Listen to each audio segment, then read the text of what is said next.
So Will it's, be reserved. but it's just a matter of whether they want a room or not, right? Or the, Well, yeah, no, Cassie's already contacted everyone and asked. that's what I thought. Nice. Didn't you Yeah, get yeah, that? I did. Yeah, okay, so But that yeah. was months ago. Right, but did you answer? Yeah, Yeah, so whatever you answer is taken Okay. care of. Oh, you just want to know. yeah. Yes. Just Sure. Right. make sure it happens. Right, so whatever you responded to Cassie with, that's already been arranged. Okay, great. So that's the report out on that. And even our new board members? Yeah. Say again? Even our new board members? Yes, even the new board members, absolutely. Yep. Mhm. Yeah, Cassie is, whew, she's amazing. Yeah. So she's got that taken care of. So, all right. And then board committee appointments.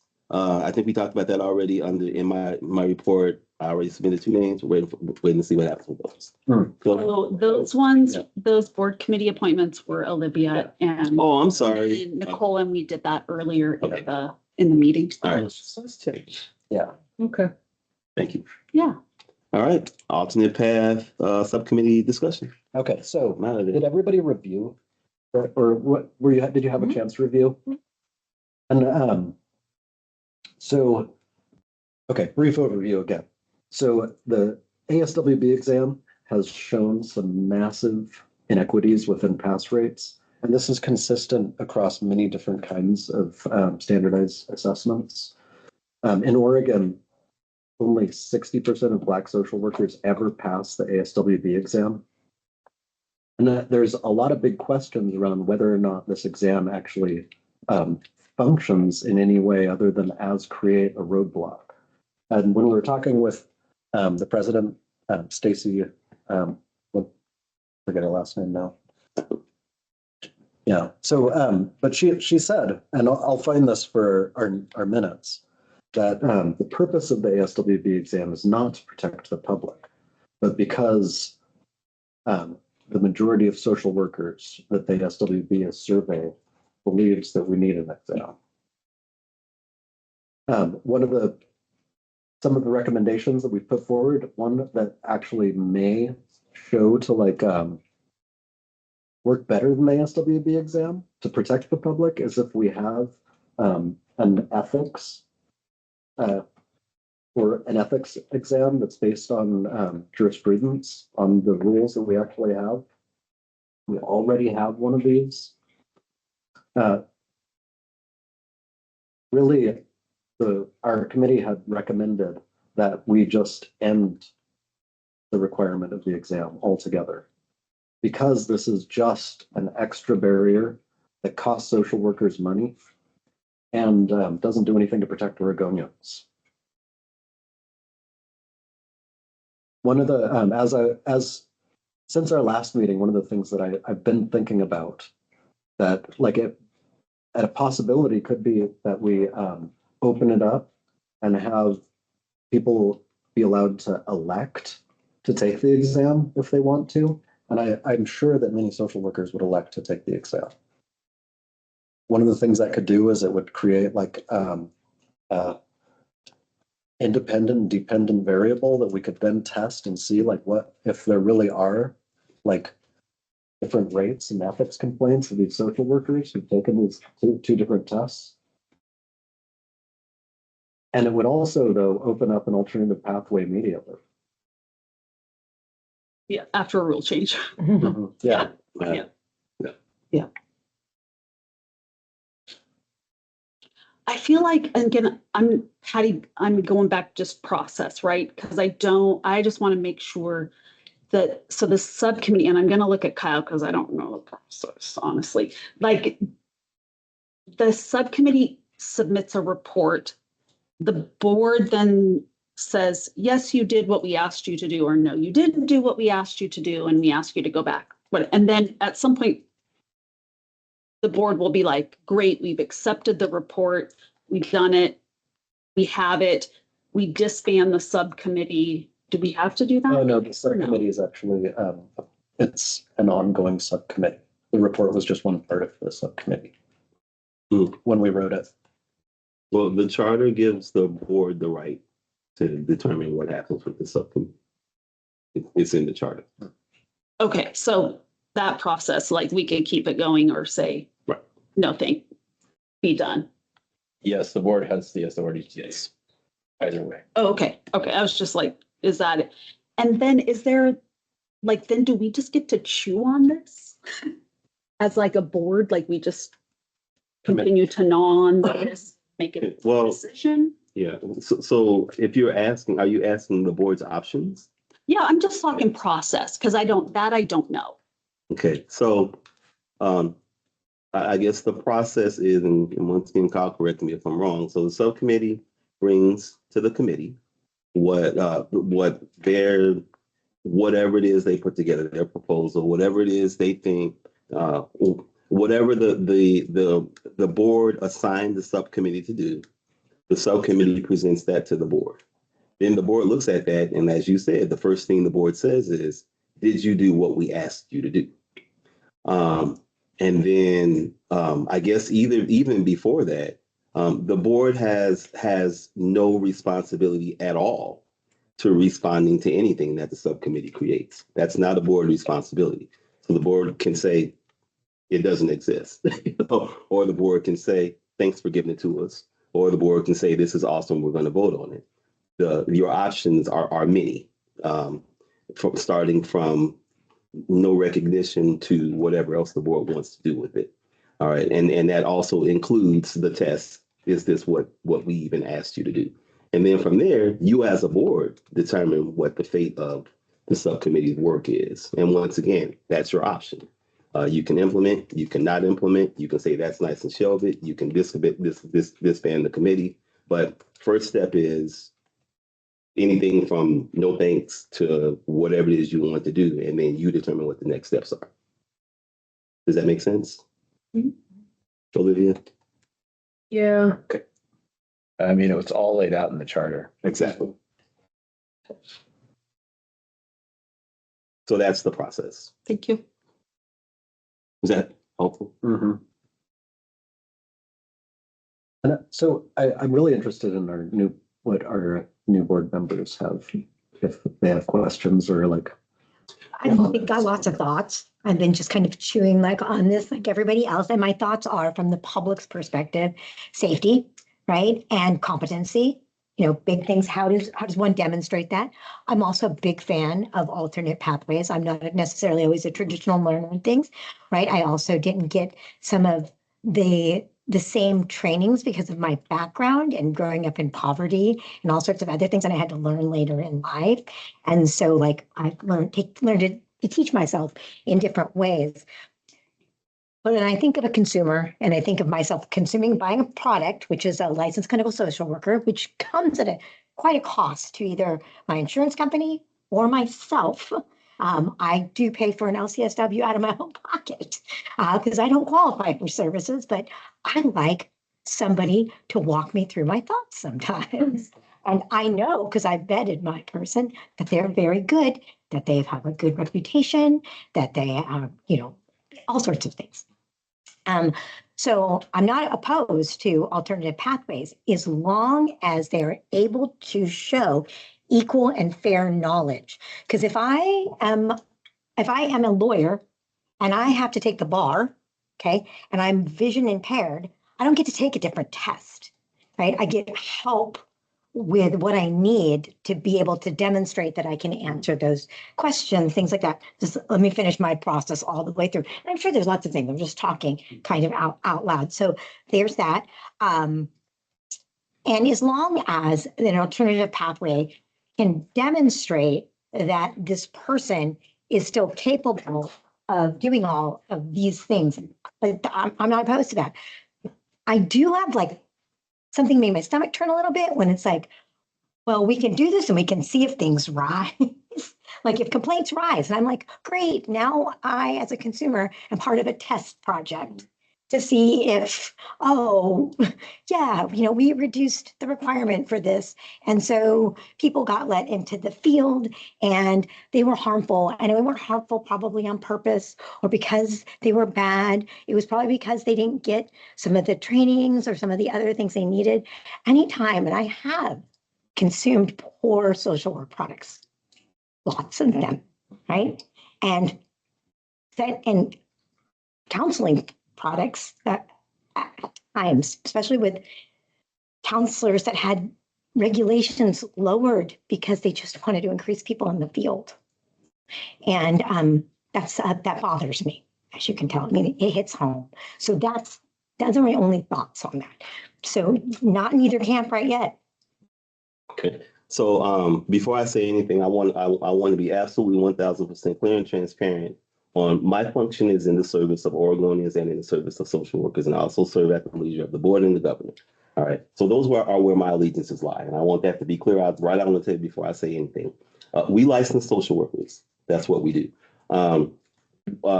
We're not in the habit of fixing what's not broken, and so I think the reason that this even came to the board was because there was research that demonstrated that, as Patty said, there's a population of social workers that will never, ever get licensed simply because they cannot pass an exam. All right. So that's the problem that we're here to discuss and see if we can find solutions for. How we get to that, that's all, for you guys to discuss.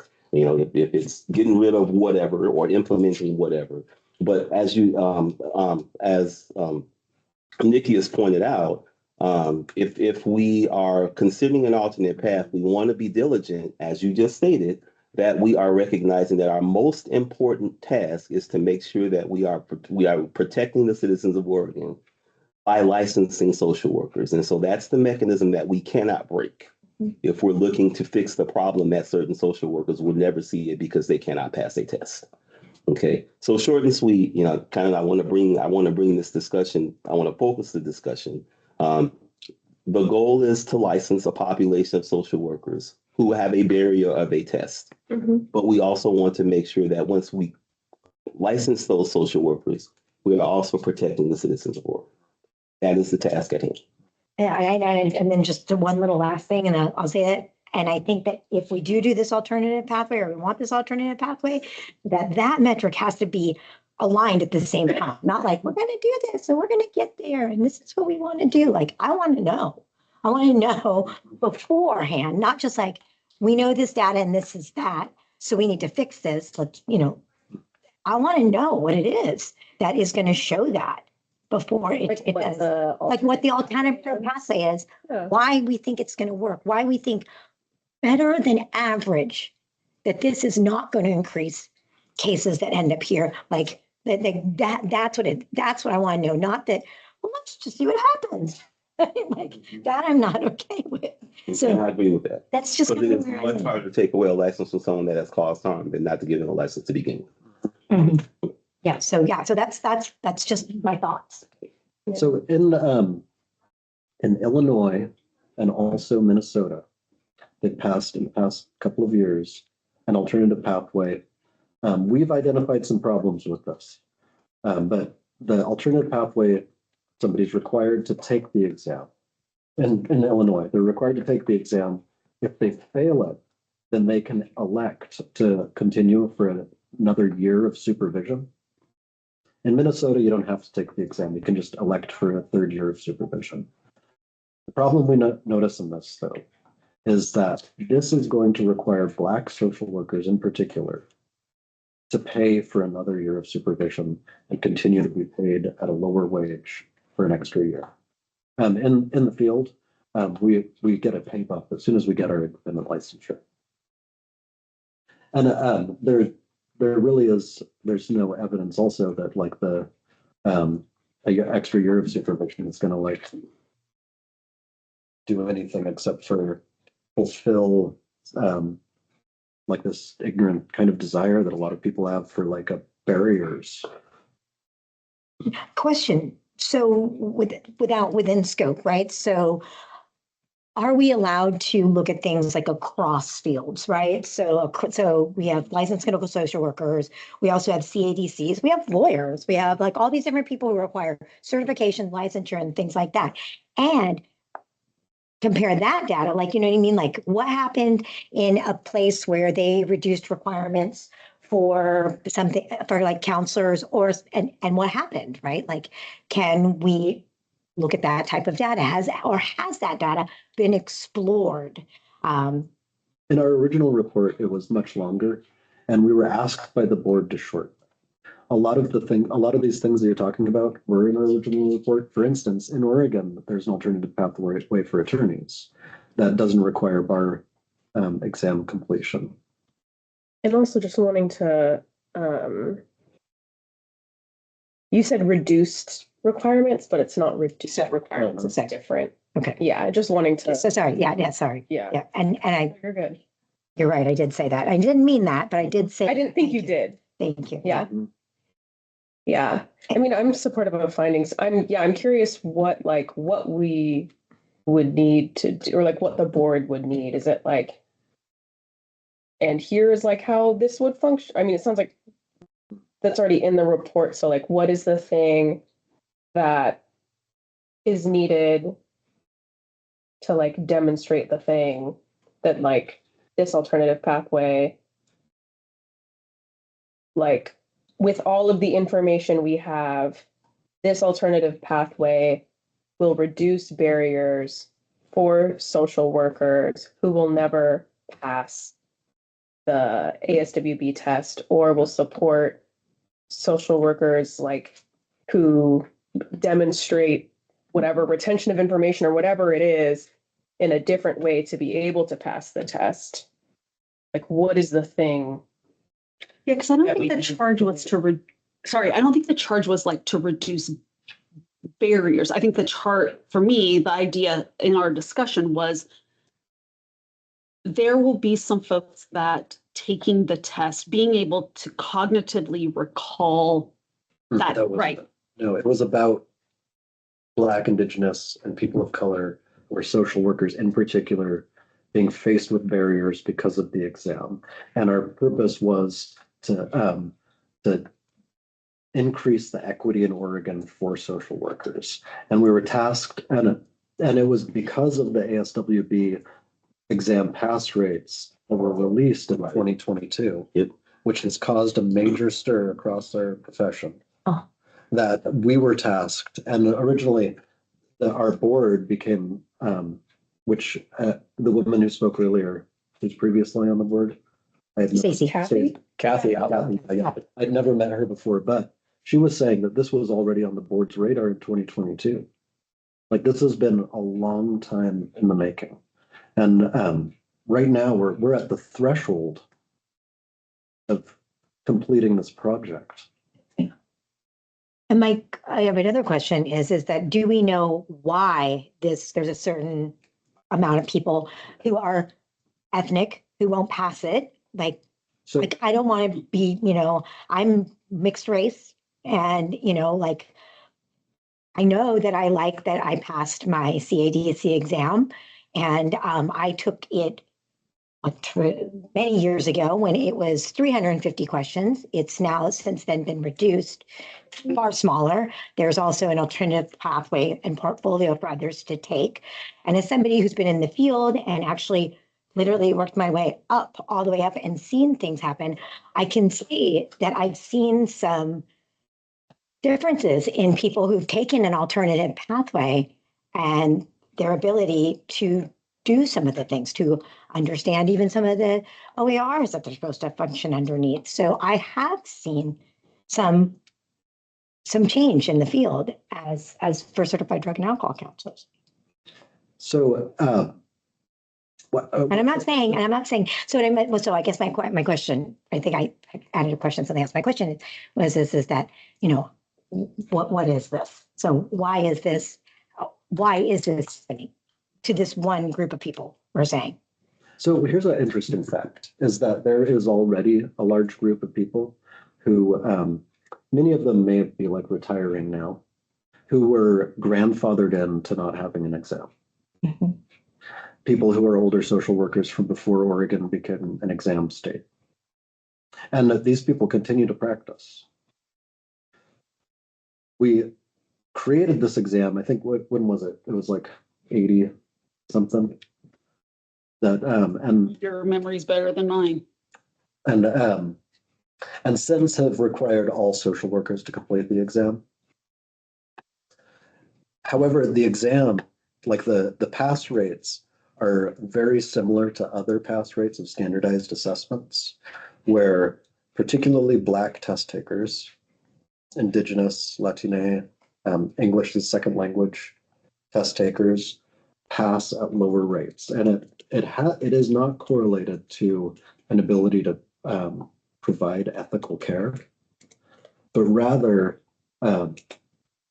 is tied to like the history of standardized test assessments in the United States, where standardized assessments were created in the early 20th century by eugenicists.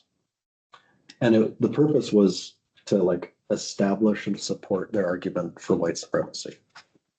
Modern statistical science as well was invented in this way because race was an easy dependent variable that could change. So they would give everybody the same test and they would use this, see what races do the best on the test. And then they use that to like prove their eugenic theories. We know that like those are not good arguments now. But the same curve on tests and the same like pass rates kind of have continued throughout the standardized use of standardized assessments.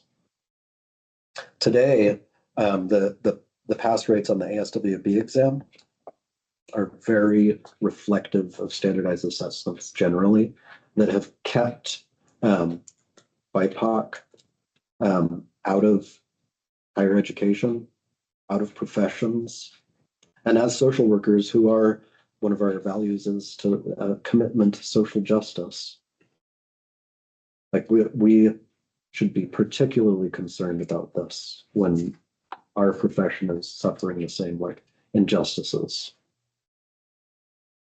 There's the one of the things about the exam, it doesn't actually assess a person's ability to practice, but rather it asks people a bunch of questions about a wide variety of different things where you get like 4, I think they're moving it to 3, but 4 originally, but like answers that you can choose from.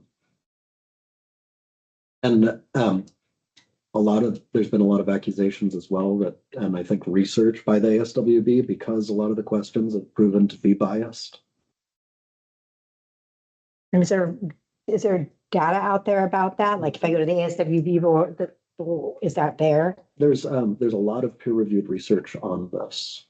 And the ASWB, one thing about this, the ASWB is very concerned because this is where they make the most money. They make massive amounts of money from this. But I do want to bring us back to how much money someone else makes is not a board concern. Right. I want to be clear. Well, I mean, one thing is that I say that because to speak to the research the ASWB puts out, because the research the ASWB puts out should be read as biased research. It's like a pharmaceutical company who's like doing research on their own drugs. You know, that this is why it's required in peer-reviewed research to do a disclaimer. Mm-hmm. And the ASWB research is not peer-reviewed either. And so has any other body reviewed this test and said that it is biased and that it's racist? There's a massive amount of peer-reviewed literature on this. And in our full report, we cited a lot of it, including literature recommending creation of alternative pathways. I'm just looking at time because I do think we are going to need to move on. But I do, if you guys can review that, and then I think, I don't know if we won't have time in October. No, we definitely will not have time. The October meeting, well, let me take a step back because I'm not a meeting member, but. I was just thinking about, because we have a training and we have about putting it on the October agenda might be difficult, but we meet in December. Early December. We can come back. I would like it on the agenda, and I'll make a motion again to add it to the agenda if it's not on it. So.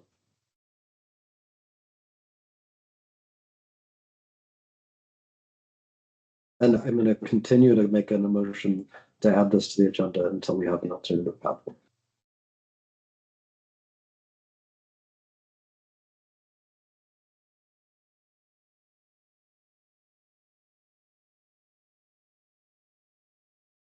There's Are you motion. making a motion? Oh, Oh, I'll second it. Okay.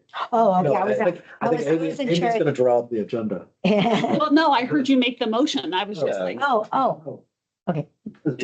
Making a motion to add to the next agenda. Okay. Do I hear a second? I'll second. So what is the motion specifically? To add alternative pathways to the agenda for brief discussion A motion to add alternative pathways to the agenda. For which meeting? for October. I'm just trying to clarify for your motion. Thank you. It's been seconded. So, I think Olivia seconded. yeah, Olivia seconded. All right, are we ready for roll call? Okay. All right, I'm gonna go opposite direction this time because I was going in circles. Okay. Amy Ashton Williams, nay. Nicole Panton, I'll say it. Olivia Borman. Yay. What was that? Yay. Okay. And then Patty Clark. Yeah. I said great. Which one is this? There's nobody to oppose, so. Yeah, just keep in mind, that meeting is gonna have a time frame to it because it is at another location in another city. And we're gonna have to be balancing, logistics for that. So just keep that in mind. There is new business only because we have to vote on this. Right.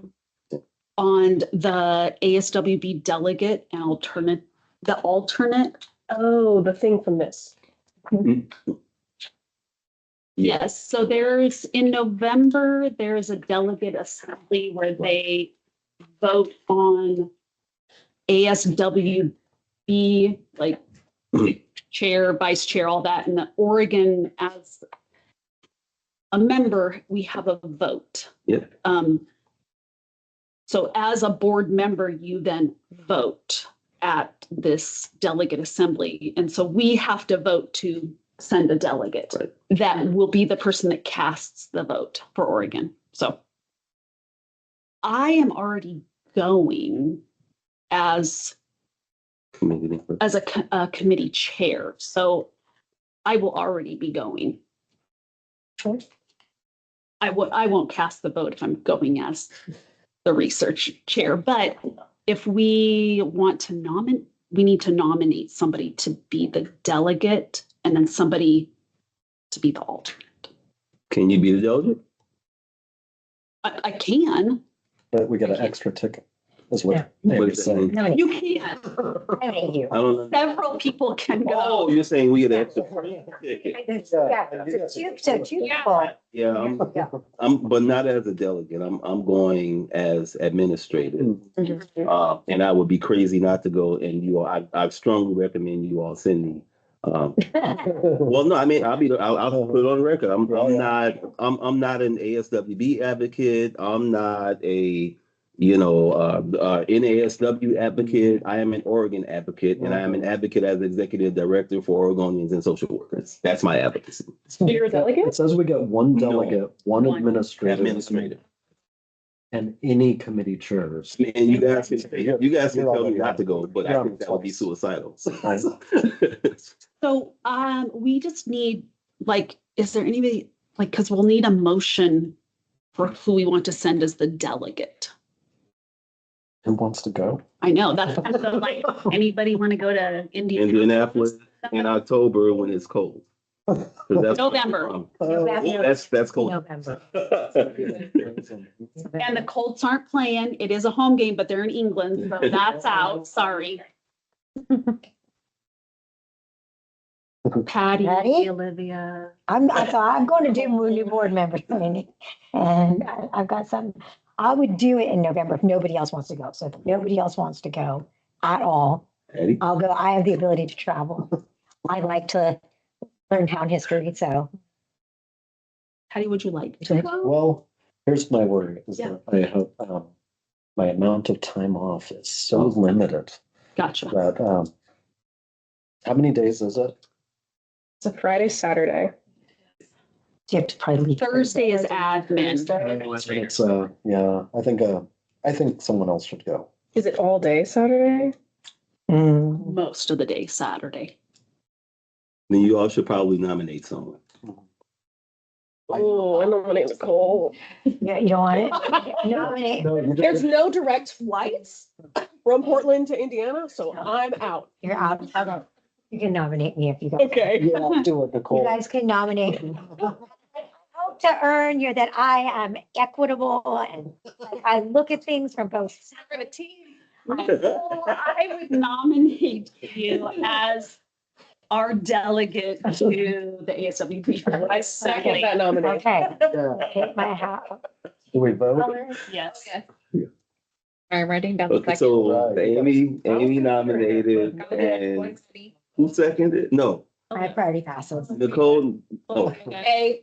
You seconded. you, okay, Oh, I seconded. okay. I thought you were. You're not yet. So Amy nominated and Olivia seconded. Okay, roll call. Olivia, A. Patty Farr, Aye. Amy Ashton Williams, Yay. and Nicole Pam. Hi. We have to have an alternate in case Oh. Nicole Thank you. decides that a skiing trip is. I nominate Molly. Twice what she's not, she's not gonna leave you alone. She's gonna send you a list of what you can, and cannot nominate for next time she's not here. Okay. Heather. Yeah. Cold. Is there a reason that you couldn't be the alternate? Yeah, I can be the alternate. okay, there you go. Since you already be there. I can be We the do get, I alternate. mean, any committee chair. I go, but I don't get to vote. So the delegate is the Right. vote. Who gets to vote. Oh, I see. Yeah. So But- different functions. But I could be the alternate in case you couldn't, and then I'm already gonna be there anyway. And then you can vote if you're. And I could. Yeah. I see, I see. And could we ever re-bring this up again, or does it go to bed after this? I think we're done. Get just curious. I'm just, process is what I'm thinking. Mm-hmm. Unless you would love to be the alternate, the Would not love, just in case. would not love to do that. And where do you have to go first? Did you see? No direct. On Alaska, it was I love that. Seattle, which makes sense. Oh, ASWB would make all the arrangements for you. Also, I wouldn't even get to pick. No. No. Yes, No, they do it. Like your Yeah. preference, but they make all the travel arrangements and pay for everything. Catch your plane on Thursday at 10 PM. I don't do overnight. I think I have too many, I think I'm a little too dramatic. Alternate.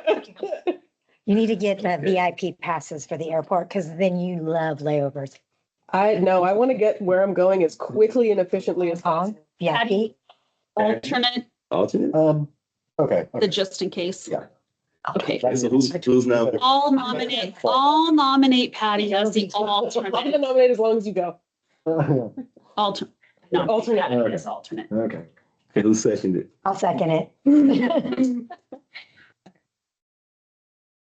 Sorry, I think faster. Because next November I'm in Tibet. So Tibet. Oh, okay. All right, roll call Nicole Cantley. Well, you have to say, there was a- Olivia Borman, Yay. Patty Farr, Aye. and Amy Ashton Williams. Aye. okay, and then for the next board member, would, I guess one of both y'all know that, in box, we want the charter and then the, I think it's probably in box from the last board. all right, meeting. we'll just move it over. Yeah. I'm sure it's in there. 'Cause I know you, Just didn't I see think it it. was asked to be put in there for the previous board meeting, but not this one, so. We'll just make sure. Inbox But- is the, so, sorry, right? No, I'm done. Inbox is the consent agenda. I think, did you just upload that? Yep. Oh, Yeah. so if you guys like to go, Patty, if you want to look at the consent Oh, hey, thank you agenda. very Yep. much. Oh, not that kind of computer. It is scroll, but it not with PDFs. It doesn't like to scroll PDFs with touch screen. Oh, this one. Good. Dang, 3 full pages, you guys. 4.